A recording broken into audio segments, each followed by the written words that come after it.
So I'm feeling impressed by the amount of work we've been able to accomplish in just 4 days. I'm surprised by it, I'm impressed by it. We could have easily expanded this entire process map outside of this room.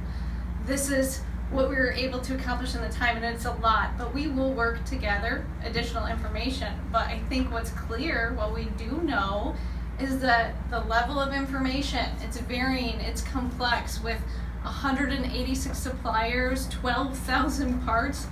You know, Josh talked about the complexity. We are spending so much time addressing, chasing the variation and the complexity. So you can consider the magnitude of that for our whole operation.